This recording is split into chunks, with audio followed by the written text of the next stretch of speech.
M28 News. Pour ne rien rater sur nos vidéos, rendez-vous sur YouTube, tapez M28 News, abonnez-vous et cliquez sur la cloche de notification.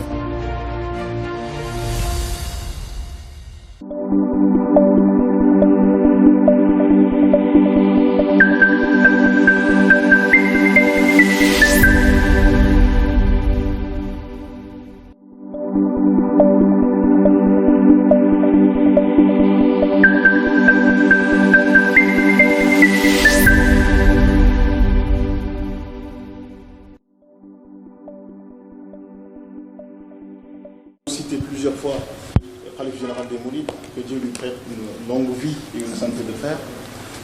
Il a eu un rôle extraordinairement central dans la gestion de la Covid-19, la pandémie que nous vivons actuellement au Sénégal.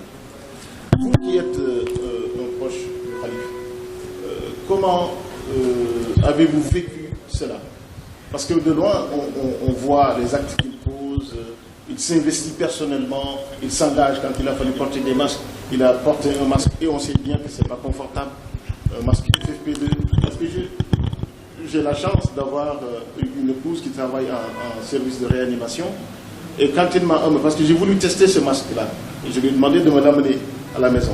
Je l'ai porté, je vous assure qu'au bout d'une ou 2 minutes, je ne pouvais plus porter ça. Et c'est Mountakha qui continue, qui donne l'exemple. Comment analysez-vous ce leadership dont il a su faire preuve à l'occasion de cette crise et bien avant? Et même peut-être l'après-Covid dont on parle et qui ne vient peut-être pas. Quel lien faites-vous entre ce leadership et les enseignements justement de Cheikh Ahmadou Bamba et le projet de société de Cheikh Ahmadou Bamba? Je vous remercie. Je vais peut-être utiliser ici des mots que certains peuvent trouver trop simplistes pour parler d'un homme de son envergure, d'un homme de Dieu en plus. Je dois dire que j'en parle avec beaucoup d'émotion. Parce que ce qui m'a le plus marqué, c'est qu'il a fait preuve d'un courage à toute épreuve. Parce que je pense que ce que nous avons lu dans l'histoire des prophètes, dans l'histoire des hommes de Dieu, en général, plus ils s'éloignent des contingences terrestres, ils s'approchent de Dieu, de Allah subhanahu wa ta'ala, ils font face à des épreuves. Et je peux considérer que la pandémie depuis mars 2020 est une véritable épreuve, mais qu'il a abordée, épreuve dans le sens d'être un leader. Parce que lui, c'est quelqu'un qui vraiment se détache d'une manière exceptionnelle de ces choses-là, et qui n'est intéressé par les choses terrestres que dans la mesure où il peut être là, adorer Allah pour l'au-delà. C'est quelqu'un, si vous lui dites, je vous souhaite longue vie, je ne l'ai jamais entendu dire Amen. Excellente santé, je n'ai jamais dit Amen. Alhamdulillah. Il rend grâce à Dieu quand vous lui dites ça, mais il ne vous dit jamais Amen, parce qu'il dit que ces choses-là ne sont pas essentielles. L'essentiel, c'est de consacrer sa vie à Allah, mais n'est pas de lui demander une longue vie ou une bonne santé. Vraiment, donc, j'ai parlé de courage parce que j'ai vu un homme courageux qui est cultivé, qui sait ce qui se passe. Et qui, dans toutes ses actions, son discours, il se rappelle toujours qu'il n'est pas seul. Il est à la tête d'une communauté. Il a une responsabilité. Quelqu'un qui a aujourd'hui presque le rang d'Amirul Mouminin. J'ai retenu également quelqu'un qui est d'une grande responsabilité, qui l'exerce et qui ne fuit jamais ses responsabilités. J'ai retenu quelqu'un qui a une conviction exceptionnelle envers Allah et les produits que Allah a donnés à Cheikh Ahmadou Bamba. Enfin, j'ai vu quelqu'un d'une générosité, dont la première n'est pas les dons qu'on voit qu'il prodigue aux autres, mais de soi. C'est-à-dire, il a une capacité à faire un don de soi vraiment exceptionnelle. Je ne suis pas le plus âgé, je n'ai pas vécu l'époque de suite, mais je pense qu'à la matière, au niveau de ces 4 que je viens de vous citer là, il a eu un comportement exceptionnel. Ça, il ne pouvait en être autrement, vous allez me dire, mais vraiment je l'ai vécu de très près avec lui. Et en cela, il a porté donc l'espérance et l'assurance qu'il donne aux autres. Parce qu'en face de l'épreuve, la dignité avec laquelle il fait face. Et je pense que, donc, à ce moment-là, maintenant, je peux parler des choses beaucoup plus superficielle, son comportement, l'exemplarité. Et je suis sûr qu'en portant un masque, il ne pense pas à se protéger contre la maladie, même si c'est un acte de foi.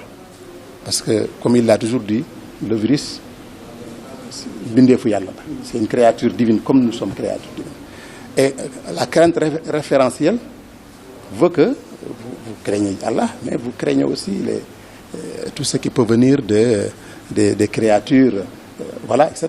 Donc aujourd'hui, tuer un serpent, c'est parce qu'on craint que sa morsure nous cause du tort ou nous enlève même, en tout cas par l'acte divin, notre vie. Vous voyez? Donc le virus, c'est une recommandation de Dieu. De faire cela. Donc c'est normal, voilà, c'est ça. Mais à un certain niveau d'élévation de la foi, on dépasse ça. C'est-à-dire en face de la mort, on n'a plus cette crainte de la mort. En face de la mort, on exerce son devoir. Donc c'est à ce moment-là qu'il a porté son masque, parce qu'il sait qu'il a besoin de donner un bon exemple. Et comme le disait Seigneur Abdou Khadir dans ses discours, qui étaient très courts mais pleins d'enseignements, il disait toujours istiqama. Il nous invitait à rester sur le droit chemin, mais également les prescriptions divines, ce n'est pas négociable. Mais ce que les dirigeants de ce monde, de ce bas monde, les mortels, nous demandent, tant que ça n'entrave pas à notre pratique culturelle, à l'adoration divine, qu'on les respecte. C'est à cela qu'il a donné cet exemple-là. Il nous a enseigné deux choses importantes. Comment on exerce la responsabilité par un chef religieux. Mais il nous a même enseigné comment on fait face. Il nous dit, non, ne renoncez pas à la prière. Priez. Mais je vais vous apprendre comment prier dans des circonstances pareilles. Et je pense que lorsqu'en temps de guerre, Allah fait descendre des versets pour dire au prophète comment vous priez. Pour que l'adversaire ne vous encercle pas, une partie prie, une autre reste. Donc c'est pareil, il nous a enseigné comment faire face. Mais prier quand même. À un moment donné, il a dit, je pense que ce que nous pouvons perdre en ne priant pas, nous ne la gagnerons pas en évitant de se faire, je ne sais pas, par le virus, mais il fallait prier. Il nous a appris comment prier, en toute responsabilité. Et aujourd'hui, c'est un exemple que nous avons vu à Touba, avant de l'avoir vu même au Moyen-Orient, même en Arabie Saoudite. Donc c'est des choses, maintenant, pour revenir à la générosité, j'avais parlé tout à l'heure d'une autre générosité, le don de soi. Maintenant, la donation, il a donné 200 millions, c'est le premier Sénégalais à donner ce montant-là, qui a donné un exemple qui a permis de récolter les milliards qui ont été récoltés lors de la première vague. Il a fait beaucoup d'autres dons dans le cadre pour accompagner les Dara de Touba. Ça, c'est avant que les Hizb ut-Tarqiyyah ne s'occupent des victimes des événements de mars. C'est de cela que les Hizb ut-Tarqiyyah s'est occupé. Et ça a été acquitté avec brio. C'est cet exemple-là qui a permis de faire. Et c'est des choses en général sur lesquelles on ne communiquait pas trop. Parce que ce n'était pas pour lui, ce qui justifiait ces actes-là. Donc un homme courageux, beaucoup d'abnégation dans sa posture de leadership, mais également très généreux par rapport à sa personne, mais par rapport aussi aux biens matériels qui lui viennent en tant que khalife général de Mouride. Je parlais tantôt de recherche de modèles, de repères, je parlais du Sénégal, mais je parlais aussi du monde entier. Vous avez cité l'Arabie Saoudite et l'Orient, qui finalement ont adopté la même attitude qui a été adoptée dès le départ. En fait, ce qui peut-être personnellement m'a frappé et a frappé pas mal de gens, c'est que pendant que le monde entier était tétanisé, avait peur, Serigne Mountakha est resté stoïque, est resté le même. C'est-à-dire que on voit en fait une personne qui est la même quand le Covid n'était pas là, quand le Covid est là, ou peut-être après, quand le Covid va partir. Donc, toujours ancré, cramponné dans un leadership, assis sur des convictions très très fortes. Et en donnant l'exemple, parce que ça, c'est aussi ce que j'ai retenu de votre discours, c'est qu'on peut faire des recommandations, mais il faut aussi donner l'exemple pour que les gens sachent comment faire. Et donc, peut-être vous demandez de lancer un dernier message à ceux qui nous regardent et qui ont peut-être envie d'avoir une recommandation ou peut-être même un conseil. Quelqu'un qui est en train d'apprendre, d'étudier, de travailler, qui traverse peut-être des difficultés, qui a peut-être un problème d'ordre religieux, d'ordre moral, peut-être même au-delà même du Sénégal, hein, lancer un message à ceux qui finalement ignorent qui est Serigne Touba et ignorent à quel point il constitue un creuset de solutions. Rapidement, si vous aviez un message à faire passer à ceux qui nous regardent et qui nous écoutent, quel serait-il? C'est beaucoup de choses, mais je pense que l'essentiel, comme le dit et le redit souvent le Khalif, c'est d'essayer d'abord de connaître Serigne Touba. Et ça ne s'adresse pas seulement à ceux qui cherchent à entrer dans la voie du mouride ou qui cherchent en tout cas à entrer en contact avec. Mais c'est plus valable pour nous-mêmes. Il est malheureusement la situation de beaucoup de nous autres qui se réclament depuis belle lurette, qui sont même nés dans cette communauté et qui pensent connaître Serigne Touba et qui ne le connaissent pas assez, pour ne pas dire qu'ils ne le connaissent pas du tout. Donc il faut aller essayer d'apprendre à connaître Serigne Touba. Et je pense que l'une des meilleures manières aujourd'hui de connaître Serigne Touba, c'est de le regarder de très près, essayer de connaître Serigne Mountakha. Et tous ces aspects-là que je viens de citer et d'autres, essayer de voir chaque fois son comportement. Parce que je pense que c'est quelqu'un qui n'a pas de référence. Il en a une seule. C'est suivre la voie de Serigne Touba. Et en cela, il a dit, il faut donc apprendre à le connaître. Apprendre à connaître son discours, apprendre à connaître sa vision, apprendre à connaître sa démarche.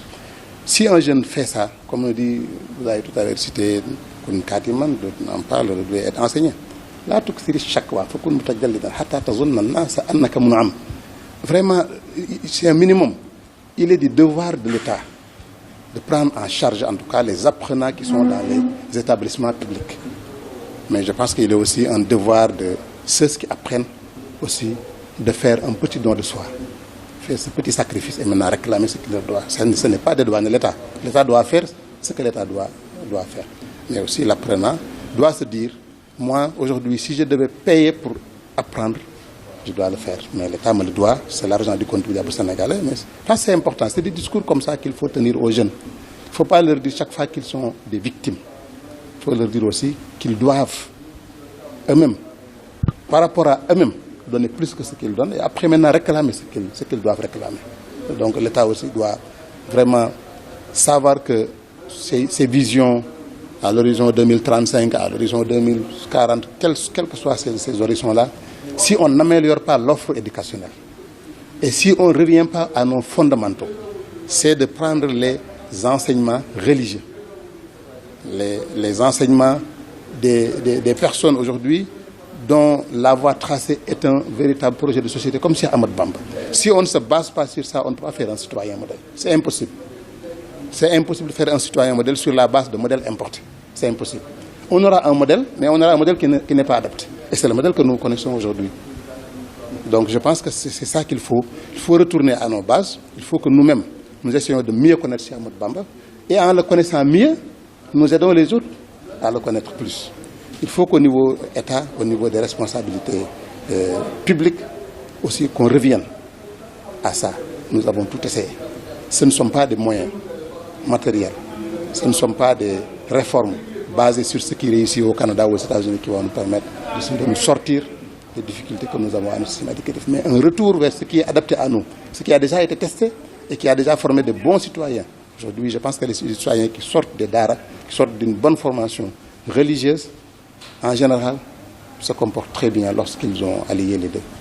Juste confirmer ce que vous venez de dire, appuyer en tout cas, en donnant par exemple l'exemple de Touba. Vous avez tout à l'heure parlé de Touba, fondé par Cheikh Ahmadou Bamba, mais Touba, le climat, Touba, la géographie, Touba, la chaleur parfois, parce que là je vous apprends qu'il fait très chaud ici. Serigne Touba en fait a testé son modèle de société à Touba de manière sui generis, c'est-à-dire quelque chose qui n'est ni importé d'Orient ni importé d'Occident et qui est érigé, bâti sur une terre vierge sur laquelle il n'y avait rien avant. Et c'est ça en fait ce que nous dit Serigne Khadim en nous demandant de ne pas importer des modèles. Parce qu'on en a beaucoup importé, hein. On a essayé. Et ça ne colle pas, parce que la greffe ne prend pas. Parce que ce n'est pas nous.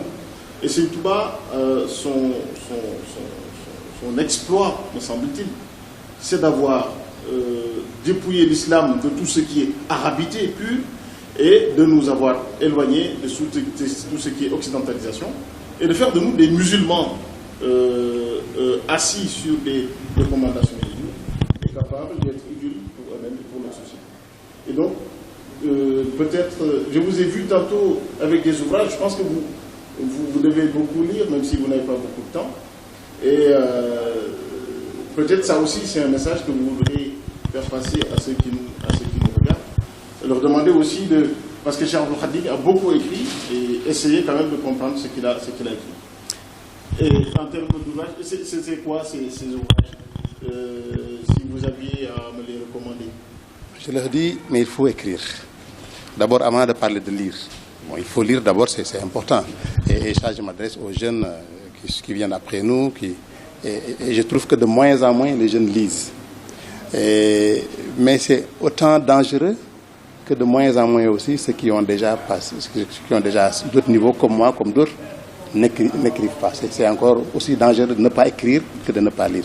Parce que je me souviens, à notre époque déjà, on commençait, en tout cas des enseignants commençaient à nous dire lisez. Les jeunes se limitaient aux ouvrages, aux programmes.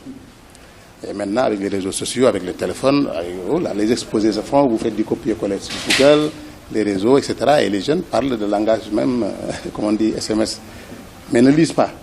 Donc, je dis aussi que c'est important pour les membres de la famille qui ont appris à connaître Cheikh Ahmad Bamba, de faire davantage de recherche et d'écrire. Et Cheikh Ahmad Bamba Muntaha, qu'on appelle comme Cheikh Khadim, a écrit ce livre. Après un autre qu'il avait sorti l'année dernière, là où il parlait de Cheikh Mohamed Bachir, qui est donc son lien direct par rapport à Cheikh Khadim, son fils de Cheikh Muntaha, fils de Cheikh Bachir. Mais cette année, il a fait l'effort même d'écrire ce livre-là en français. Cheikh Ahmadou Al-Khadim, le serviteur du prophète Mohammed sallallahu alayhi wa sallam, et le leader spirituel. C'est très important parce qu'à l'intérieur de ce livre-là, il a fait une étude importante de Minan Bahir Khadim. Il en a même sorti des points, comme on dit, les arabisants ou les wolofs le disent souvent, où il y a beaucoup de choses très profondes qu'il a essayé de développer dans ce livre-là. Donc, c'est une invite que je voulais faire à travers ses efforts à l'ensemble de la famille, de dire écrivez, parce que dans 20 ans, dans 25 ans, les jeunes qui feront des recherches dans les universités, dans les instituts, s'ils ne trouvent pas des ouvrages écrits de manière authentique, ici, ils trouveront quelque chose. Et peut-être ce qu'ils trouveront même, c'est l'antithèse même des enseignements de Serigne Touba. Et ils le prendraient pour de l'argent comptant. Donc ça s'adresse à moi, ça s'adresse à d'autres, ça s'adresse à tout le monde. Donc je pense que ça, c'est important. Ce que je voulais ajouter également à d'autres, c'est, tout à l'heure on en parlait, qu'il faut un retour aux fondamentaux. Je voudrais juste vous raconter la seule anecdote qui concerne donc mon passage dans le gouvernement. Quand je suis arrivé au niveau du ministère de l'intégration africaine, c'était également la bonne gouvernance. Donc intégration africaine, la promotion de la bonne gouvernance. Il y avait un système que partagent les pays africains qui s'appelle mécanisme d'africain d'évaluation par les pairs. C'est un système mutuel de s'auto-évaluer. Vous vous auto-évaluez et un autre pays vient vous évaluer. C'était une manière de promouvoir le développement de la bonne gouvernance. Et il y a ce qu'on appelle la Commission nationale de bonne gouvernance, qui a été mise en place, qui est une commission indépendante, mais dont le secrétariat permanent dépendait de mon ministère. Donc c'est moi qui constituais. J'ai trouvé que mon prédécesseur a commencé déjà à constituer cette commission-là. Et quand j'ai regardé pour améliorer, parce que je sais qu'il a fait du bon travail, mais je voulais apporter ma touche. J'ai demandé à regarder les membres. Il y avait la société civile, il y avait vraiment tous les représentants des départements, différents départements ministériels, tous les segments de la société. Mais j'ai demandé où sont les familles religieuses, où sont les écoles religieuses. Je n'ai rien trouvé. Et j'ai compris, je sais que c'est des modèles importants. Ailleurs peut-être, les commissions, ailleurs qu'au Sénégal, où les pays ne fonctionnent pas de la même manière, qui n'ont pas cet héritage que nous avons, qui n'ont pas cette culture religieuse islamique, ces valeurs que nous avons, qui ne l'ont pas fait. J'ai dit, il faut l'ajouter. Et j'ai cherché des éminentes personnes qui connaissent les sciences religieuses et qui s'ouvrent au monde moderne et de les intégrer dans cette commission-là. Parce qu'on ne peut pas parler de gestion de bonne gouvernance avec tout ce que l'islam a développé comme précepte de bonne gouvernance, ce que l'islam a dit sur la corruption, dans le Coran même, tout ce que les grandes figures islamiques au Sénégal ont écrit sur ça, tout ça, vous ne pouvez pas faire table rase au nom de ce que nous sommes dans un pays laïque. Mais un pays laïque, normalement, si laïc doit signifier ce que ça signifie, je ne parle pas de la laïcité à la française. Mais la laïcité veut dire toutes les religions. Là, comme dit nous, comme vous l'avez dit. Donc, on utilise tout, on ne choisit pas une religion pour gouverner avec, on gouverne chacun avec sa religion, mais ce n'est pas une négation de la religion. C'est toutes les religions, donc on ne peut pas, au nom de la laïcité, exclure même ce que partagent 95% des Sénégalais, et au nom de la laïcité, au nom de ce qu'en France, peut-être en Côte d'Ivoire ou ailleurs, les musulmans ou les religieux ne sont pas représentés. C'est comme ça que j'ai rectifié ça. Et la commission a fonctionné pendant des années avec cette même composition. Machallah. Vous avez répondu à une question que j'ai posée. C'était ce que vous avez apporté, ça c'est extraordinaire quand même. Fallait le dire. En tout cas, je peux garder cet ouvrage, hein, j'imagine. Merci beaucoup. Je vais offert, et si vous regardez bien, voilà. il vous est même dédié en arabe. Oui. Il vous est même dédicacé en arabe. Voilà. Machallah. Merci. Et ça, c'est les écritures de Cheikh Mbacké, Cheikh Khadim, fils du Khalif général des Mourides. Beaucoup pour l'éducation, pour l'instruction, et qui est un intellectuel doué d'un chercheur qui écrit ces deux ouvrages-là que je viens de présenter. Tout le monde a essayé de les accueillir, pour l'encourager et pour l'aider à en produire. Très bien, ça marche. Serigne Khadim Diop, Monsieur le ministre, merci beaucoup de nous avoir permis de profiter de votre expérience, de votre parcours si riche. Nous vous vraiment remercions vivement au nom de la chaîne M28 News. J'ai quitté Dakar, je suis passé par Thiès pour venir à Touba, mais je pense que c'était nécessaire de vous rencontrer et de puiser à cette source qui finalement reste discrète, mais qui est très très valeureuse. Et j'invite tout le monde à suivre cette chaîne M28 News, principalement cette émission Ligne Médiane qui vous fait rencontrer des personnalités comme celle que nous venons d'entendre. Nous sommes vraiment ravis d'avoir été au rendez-vous aujourd'hui dans cette émission Ligne Médiane. Nous remercions une fois de plus Serigne Khadim Diop d'avoir accepté notre invitation. Nous le remercions aussi pour les livres offerts et espérons que nous aurons encore d'autres occasions de discuter des sujets qui intéressent la Mouridia en particulier et l'islam en général. Merci beaucoup de nous avoir suivis et à très vite dans une autre émission Ligne Médiane.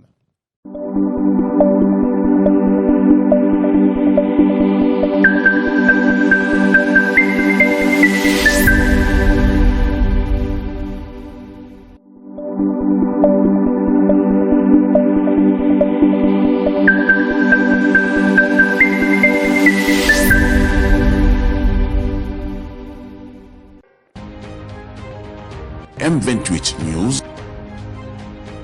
Pour ne rien rater sur nos vidéos, rendez-vous sur YouTube, tapez M28 News, abonnez-vous et cliquez sur la cloche de notification.